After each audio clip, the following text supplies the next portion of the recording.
The date is September 29th, 1998. A few months after the events of the spectacular Resident Evil 1 game, Raccoon City has been overthrown by a vicious and deadly outbreak. All hope appears to be lost, and as the player, this well-crafted horror game right here is about to take you on a horrifying gaming journey like no other. And as a viewer today, this probably not well-crafted video is about to take you back through this amazing horror game one more time.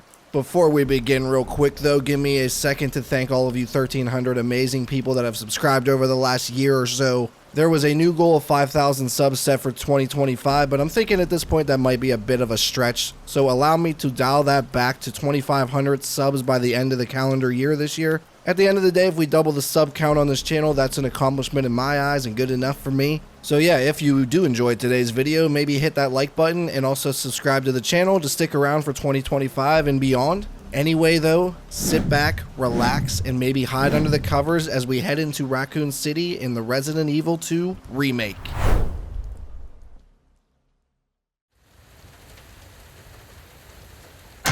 Resident Evil 2. Is there really a better way to begin this incredible game than that awesome opening menu with that GOAT level Resident Evil 2 creepy voice? That menu might seem like a really subtle thing, but it really sets the tone for this iconic, horrific journey you're about to be presented here. The night begins with a truck driver listening to his radio about the mysterious outbreak that starts taking over the town and the city quicker and quicker. He then hits a mysterious woman that walks into the road while the trucker is not paying attention. This all leads to him, of course, being bit by the already zombified woman, but we will get back to Mr. Trucker in a little bit, because it's now time to meet our two main protagonists for the very first time, Claire Redfield and my favorite Resident Evil character of all time, Leon Kennedy. Feels like just yesterday Capcom announced this remake and the return of these two iconic characters. Truly, I cannot believe this game-changing remake is actually 6 years old already. As far as the story goes, I found out that Leon's second run coexists with Claire's first run, so that's what I'm going to be covering here because I played those two this time around. We first meet these two awesome characters during the opening Mizoil gas station tutorial mission on Claire's story. Similar to the menu earlier, this opening brief tutorial is more of a tone setter for me than an actual tutorial itself. Before you even enter the dreary, abandoned-looking gas station, the whole lonely vibe starts really sinking into your mind as you walk around here.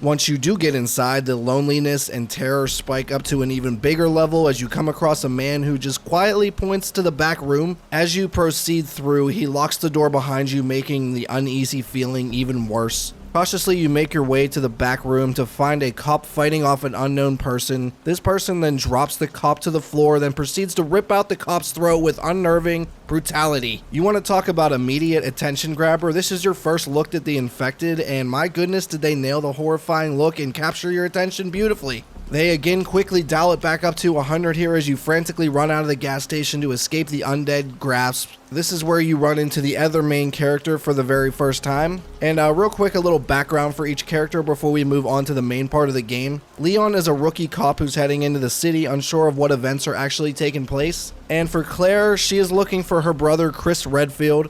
You know, the boulder smashing, silent about his true intention, baby kidnapping Chris Redfield. Yeah, that guy. I hate that guy. These two agree to help each other though and go into the city together, but they don't even realize the true danger that they are driving into. Upon arrival, Mr. Trucker makes his highly anticipated return as he comes barreling in, ruining everybody's day and really just becomes such a buzzkill to Leon and Claire's love tension. The truck wipes out everything in its path, and as a result, it separates Leon and Claire for the remainder of the story for the most part. And for me, this is when the game truly fully begins.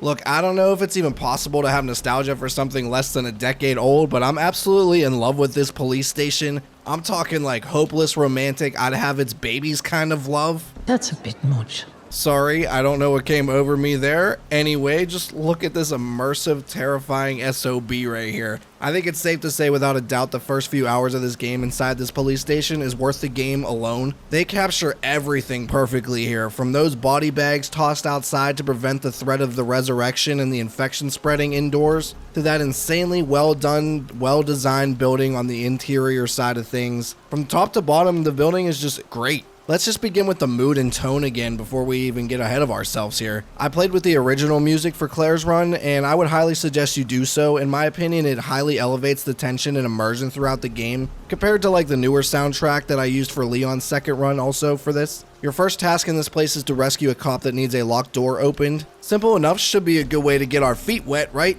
Nope. You end up walking through this insanely scary hallway section of the station with potential undead corpses around every corner lying on the floor. And then once you get to the cop, the only person's feet getting wet here is the cop's in a zombie's mouth as they do this boy super dirty. Let's just keep it simple by saying he's half the man that he used to be. After this, some of those corpses you thought were dead decide to throw you a surprise party and come back to life. Panic is the only true word here that comes to mind as you end up scrambling through this zombie-infested darkness looking for a way back to safety. As you do finally leave this area, you're introduced to Marvin for the first time as he comes to your aid. This might not seem like a big deal, but knowing you're not alone for a minute in this game is a massive sigh of relief that I really cannot put into true words unless you play it yourself. Although Marvin is sadly only a temporary band-aid for that issue. Together, you two examine the notebook that the half-cop, half-dinner guy dropped. You're now tasked with finding 3 medallions that will allow you to access a secret underground passageway beneath the police station. And this for me is when the scary shit gets turned all the way up and does not stop for a good while here. There's no more hand holding as you walk into the dark hallways and you realize how truly quiet and eerie the game is.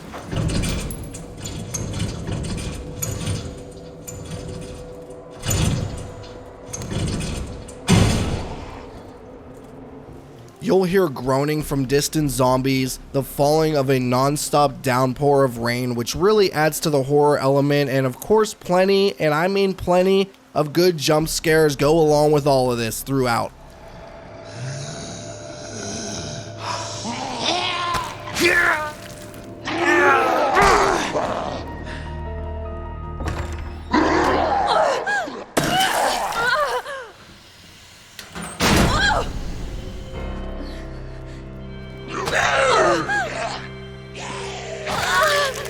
This opening hallway area brings me to a point I must talk about because it honestly might be my favorite overall thing in this entire game. As you walk around, you'll discover plenty of undead smashing their way into the station from the windows. While you are looting, you will come across these wood boards that will allow you to board up the windows in order to prevent this from happening. And the thing I'm referring to that I love so much here is how much this kind of decision making really matters throughout this entire game. Well, I guess the police station portion of the game. I personally choose to not board up the windows because I think it's more fun having more threats lurking about, but ultimately that ends up being your decision as the player. And again, that's what I love so much. If they make their way inside and you leave them alive, they will still be there later on when you return to these areas. So do you choose to waste your limited ammo to take them down, or do you risk running past them with a chance that they'll grab you and take down some of your precious health? It really is a very tough decision that you are presented all throughout the entire game. Like me, for example, I chose to avoid killing them earlier to save some ammo, but then later on I desperately needed health and loot, and because of my earlier decisions, there were plenty of enemies left to make that task difficult.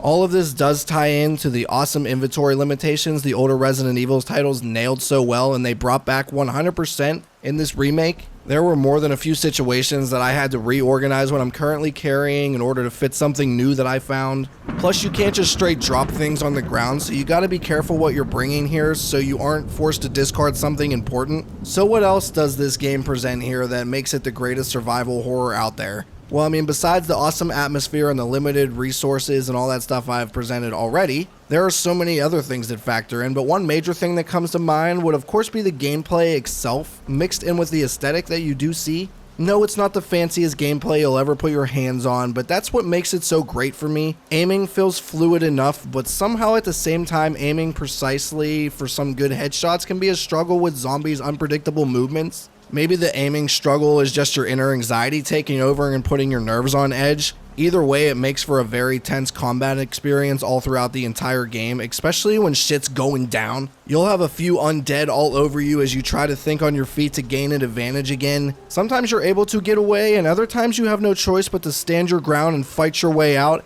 and kiss some of that precious ammo goodbye. Even escaping itself could be scary too, since they program these zombies to be very good at tracking you down for that grab. Overall, combat just never feels like a 100% guarantee, and it makes you hesitate during these scenarios, and for me that makes a truly unique gameplay feel. And as for the actual enemies themselves, something this Resident Evil title delivers, unlike most of the others, is the standard basic zombies still feel like a very large threat in their own right. Look at the titles like Resident Evil 5, 6, and I'm not gonna lie, I think it's one of the weaker points of even Resident Evil 4 too, even though I love that game. You kind of just mow through the normal zombies with plenty of ammo at your side in these Resident Evil titles, and Resident Evil 2 does not go under that category at all. And then on top of that, low-key the best thing about the normal zombies is the fact that you never really truly know they're dead in this title either. Some of them die in a few shots, by the way, which looks incredible. Their face decay and all the graphics, they nailed that whenever you take out zombies. And sometimes you use that as an advantage here to figure out if they're dead or not. But no, you put a few shots in them and some of them die on cue. And others require your full attention like a needy ex-girlfriend. I'm talking like pop, pop, pop, a full clip into one. And then they get back up, pop, pop, pop again, multiple bullets into the head. They fall down, but sometimes they still get up for the third time. Like, what the fuck? And as we move on from the normal zombies, it's time to talk about my love-hate relationship enemy, the good old Lickers. At a point during the story, you will enter one of these dark hallways that you've been walking through for the last, I don't know, less than an hour or so. But then suddenly you come across this. What the hell is that? These are the #1 things that creep me out in any of the Resident Evil games, period. Let me just state my case by showing you this.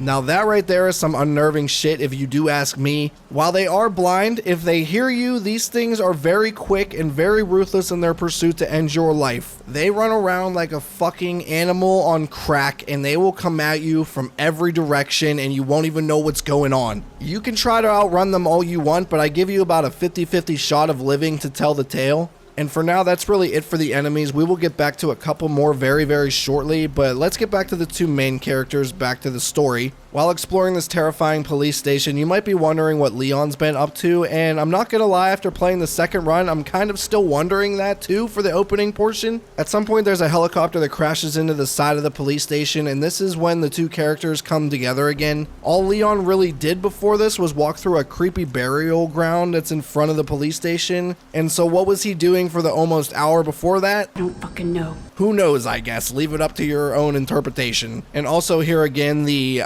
really forced love tension really makes itself known here, as Claire is absolutely ready for Leon to take her to Pound Town. Leon, we really gotta stop meeting like this. Are you all right? Police chopper, it just came out of nowhere. Yeah, I'm fine. I take it you don't have the key. No, I don't. It's good to see your face, though. How are you holding up? I'm hanging in there. Hell of a night, huh? This is hard to watch. The believability of this relationship is probably really the only negative I have of the game. It's not too bad here since they barely interact with each other. And there's also one other nitpick here now that I've played both runs. They don't have a key for the gate that separates them in this situation, but then literally in my Leon playthrough, 2 minutes later, I go get the key and then I open up that gate and I'm in the police station. So why couldn't Claire just wait for me? But now that both characters are in the police station, it's time to get in the secret passageway. As Claire, you end up meeting a little girl, Sherry. You remember her from the disappointing RE6 game? We don't talk about that, do we? And then Leon, you meet, well, nobody. Just William, the main boss you fight all throughout this game. As both characters, you do fight William in this section, and I would say this is your standard Resident Evil boss fight to a T. After defeating him, both characters make their way back up to the parking garage this time. Here, Claire gets attacked by Chief Irons, who wants to take Sherry hostage for an unknown reason at this point in time. And as for Leon, he gets introduced to the legendary Resident Evil dogs for the very first time. It was during this parking garage portion of the game that I did realize that Claire's playthrough was a lot more liquor heavy and Leon's was a lot more dog heavy. Personally, not exactly a positive thing for me in the slightest, considering that Claire's side of things had more liquors, which equals more stress for me. But I do respect the switch up overall though. There's really not much to say about the dogs. There's not much to them other than them being my favorite Resident Evil enemy of all time for no real reason. They are very agile, hard to shoot multiple times with a pistol if you take that approach. And if they hunt you down in packs, they can overwhelm you quite a bit and force you to waste some of Leon's precious shotgun ammo. After you conquer the parking garage, you do have to head back up to the police station.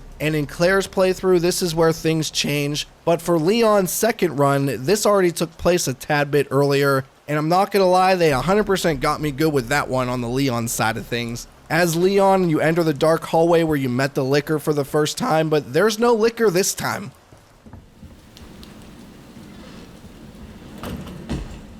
Jesus Christ! Bam, Mr. X comes out of nowhere, and like I said, I was not expecting him to arrive here at all. As for Mr. X, if you thought exploring the police station was intense before for the previous couple hours, it gets even worse now. Just wait until this ruthless, unstoppable monster is introduced and hunts you down all over the police station, and I really do mean all over the place too. Even the middle safe area now becomes part of the hunting ground. It's infested with some zombies as well. The heavy footsteps of Mr. X potentially being in your face makes you set that panic bar all the way up to 1000%. Alright, Mr. X, I'm gonna need you to relax, bro. Oh, who's that? Neighbors, I hear you. Are you being naughty? Oh, I'm gonna need you to calm it down. Don't make me call the cops now, even though I am the cops. Personally, I hate being chased by things, so saying he isn't my cup of tea doesn't quite grasp it fully. He had my nerves going so much that multiple times I went to do an objective and completely forgot to grab what I needed out of the storage bin in Claire's playthrough. Plus, for Leon's second run, or Claire's too, any second run in this game, I really love the fact that they give you Mr. X almost instantly just to make it more intense for a longer period of time. It really ramps up those earlier scavenging parts that are a little bit more peaceful and calm in the other playthrough. He appears so early in the second run that I barely even have a chance to kill most of the things in the station, leading to some terrifying chases.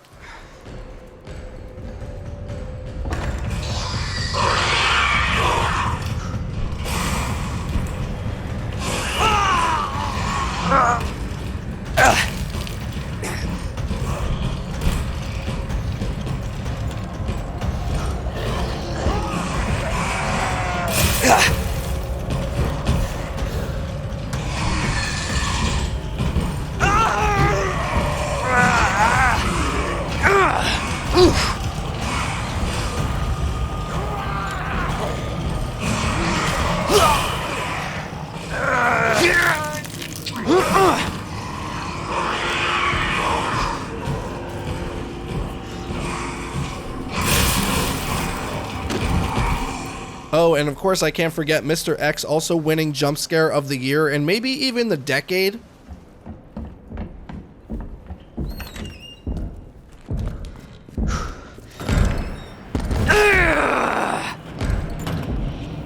Just leave me alone. Before we leave the police station for good, I just had to give a big shout out to Mr. X for making Resident Evil 2's journey way better than it already was.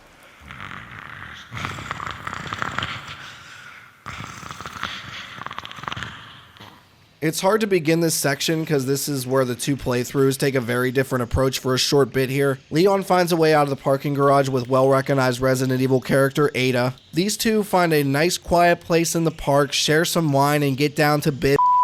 Nope, that's not what happens at all. Together, they are now on a mission to take down Umbrella. On their way to the Umbrella lab, they stumble across a father that's trying to protect his infected daughter. I'm not going to deep dive into this one. Let's just say this is probably the saddest emotional scene you'll get in the entire game. Following this, Leon does come across a giant infected alligator crocodile thing that hunts you down, and this leads to you and Ada finding the Umbrella doctor, Annette. Annette refuses to give you two the virus sample. As she's running away, Leon takes a bullet for Ada, and that's where we will leave it for now. Now moving over to Claire's side of things. Earlier, Sherry claimed to be looking for her mother, who is Annette that Ada and Leon just ran into, just FYI if you're not familiar with the game. You are now aware that Chief Irons, though, did kidnap Sherry and took her to the orphanage. Now Claire is set on saving Sherry. She gets to the parking garage, and she gets the gate open, and I can't lie, Mr. X once again startled me pretty good here. After getting away from X, you end up at the orphanage, and here as the player, we get to play as Sherry and Ada as well in Leon's playthrough. I would say Ada's side of things was a little bit more interesting than Sherry's linear sneak section, but overall I think it was pretty cool that they let you play as two different characters for a little bit of time here. So upon arrival, you find Chief Irons already messed up from an attack that you get to see during Sherry's sneak section. You end up finding Sherry, and of course Mr. X pursues you both again because he doesn't have a life. They shocked me once again here as well, I will give him that. Mr. X chases them into an elevator, but then he gets absolutely messed up by William, aka the giant monster thing you fought earlier and will be fighting later on. Then that's it for Mr. X and Claire's playthrough. He does not appear again, which is kind of unfortunate, but at the same time I do appreciate them making it unique compared to Leon's side of the story. All of you then crash down below in the elevator, and boom, here we are in the sewer section. These last couple sections aren't nearly as complex or lengthy as the police station, so apologies if this is a bit shorter. But though, do you smell that in the air? Nothing like the great stench of a rotten corpse mixed with some poo-poo to get that adrenaline flowing. Leon and Claire both enter the sewers attempting to find their side character that's separated from them at the time being, so Sherry and Ada, who I'm referring to. While this isn't as scary as the police station in terms of darkness, the sewers still present you a very uniquely nasty, isolated feeling. Down here you also do get to meet a new enemy type that I like to call the booger monsters. No idea why, but their actual name is lesser G virus monsters to my knowledge, so yeah, booger monster sounds better in my opinion. These sewer monsters enjoy hiding under the water, and they will pop up and grab you if you get too close and poison you as well. Personally, I found them to be a bit annoying, just basically because they take way too many bullets to actually bring one down. So a bit of a suggestion if you are struggling is to just run by them as they get locked in their surfacing animation. Once you figure this out, it does kind of make the whole remaining sewer section feel a little less intense, but hey, if it saves me bullets, then I will do what I must. At one point down here, you do come across a really cool chess puzzle that I did enjoy very, very much. You do need to solve it in order to advance to the next area, and this is your main reason for venturing through these disgusting sewers. When you get to the room with the other chess pieces, you will receive your final character weapon as well. Leon gets the flamethrower, which is highly useful for remaining enemies throughout the remainder of the story, and apparently the final weapon is the character's best weapon you do get in the whole game, but I found Claire's giant taser shock weapon to be pretty useless during the endgame. Once you solve the riddle and finish the chess piece puzzle, you get rewarded with a second boss fight. William is back and bigger than ever, and the second time around here, you fight him on a high up shipping container looking area. First time doing this fight, I had a lot more fun with it than I did this time around, but I knew what I was doing also at this point, so it kind of ruined it. I mean, to put it simply, you literally stun him a couple times, you blast him with the swinging shipping container, and he falls to his, what you think is death at the time. It was also at this point that I realized that William really does like falling to his death from high up places, so maybe he needs to change his approach a little bit. After this though, you do reconnect with Sherry or Ada depending on which character you're playing as, and then it's time to head to Umbrella's nest.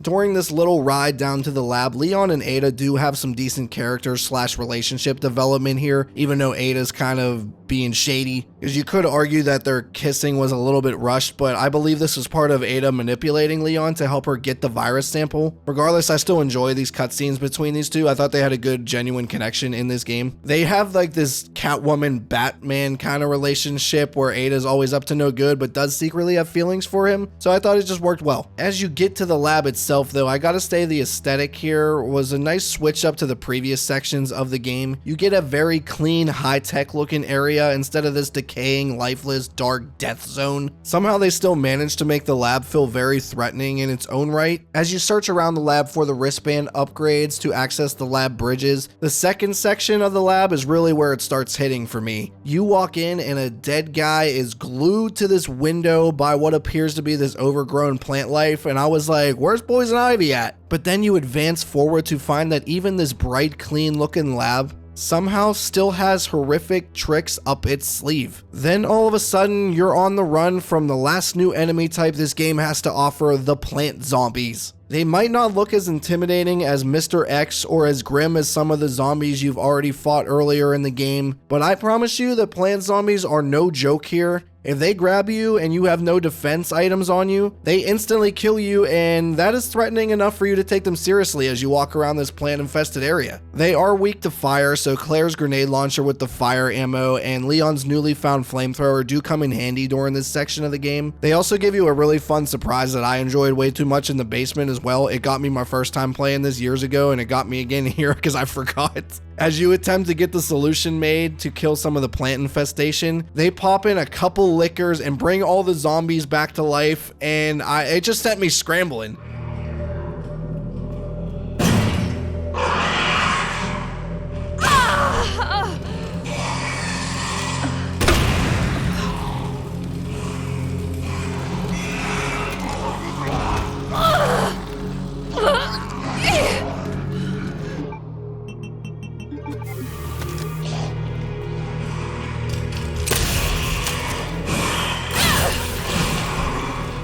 Once you do manage to get past all the plant life and all the surprises that they give you in this area, it's time to begin the final journey by fighting William one last time. I gotta say right off the bat, I don't know what it is about his demon looking form here, but I absolutely love his design and I think they absolutely nailed it. This fight definitely feels a little bit more unforgiving than the first couple, and I liked it a lot more. You gotta just stick and move here and light him up with whatever ammo you have left. Once you do defeat him, you receive the virus sample and head back to the main bridge area. You're now presented with a 10-minute self-destruct sequence that is underway during this final portion of the game. I wish the timer was a little bit more of a factor here, but your first playthrough, I will say you're not exactly sure about how much time you're going to have left, so it does up your urgency. But now after scrambling through this area for the last 5 minutes or so, it is time for the final boss battle for each individual character. Claire goes up against William one more time, and I think that kind of sucked because you've already fought him so many times, and the other one should have been his final fight in my opinion. Fortunately, Leon is here to save the day on his side of things as he gets an epic final stand against Mr. X on a very small platform that's descending down to safety. Again, Claire's was fine, but I prefer Leon's fight way more in this scenario. To be honest, I think it was really just Claire's run being way too easy for the most part. Her grenade launcher is the main reason I really feel like these boss fights, for me personally, were just really underwhelming and quick and easy. I would just launch grenade after grenade at these bosses and it would just do the trick 90% of the time with very little challenge involved. But then on the other hand, Leon's shotgun is great though, but it doesn't supply that range and strength of Claire's explosive grenade launcher. So you're doing your best to get some of these heavy shots in on Mr. X while dodging his big hits as he approaches you on this small platform. All of this, by the way, is accompanied with some super epic music that really made this.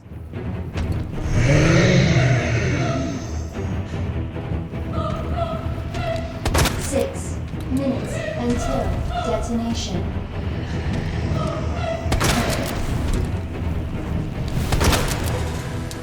It would have been nice to get more memorable music like this during the other boss fights, but still it does make this final sequence feel extra good. With the help of Ada dropping you a rocket launcher, you torch Mr. X with one final blow and there he is, he's done for. Claire and Leon finally reconnect after this, and there's a sigh of relief that comes over your body knowing this tense horror is finally over. But on the second run, they throw in a little surprise here and give you a nice short bonus boss fight. You head to the back of the train to find an over-the-top Resident Evil looking boss that needs taking care of. I just hammered away with him with my rocket launcher and the other things that I had on hand to take care of the job pretty quickly. But it was still nice to see a little bonus thing for the second run and not making it just a carbon copy of the first run. But yeah, that's it. You've officially made it out alive of this amazing horror game.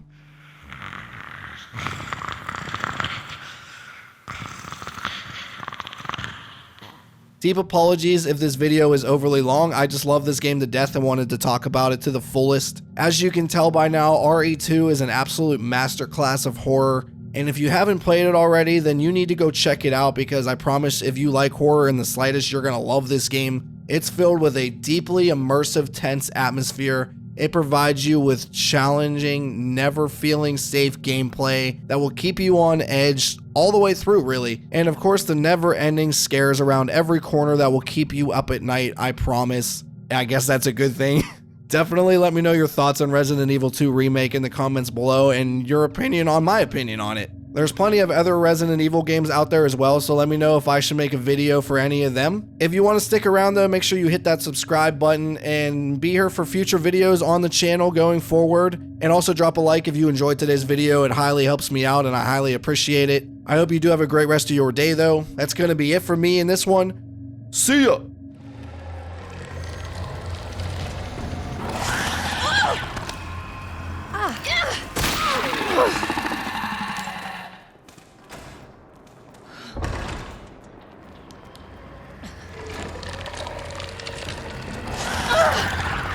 Ugh.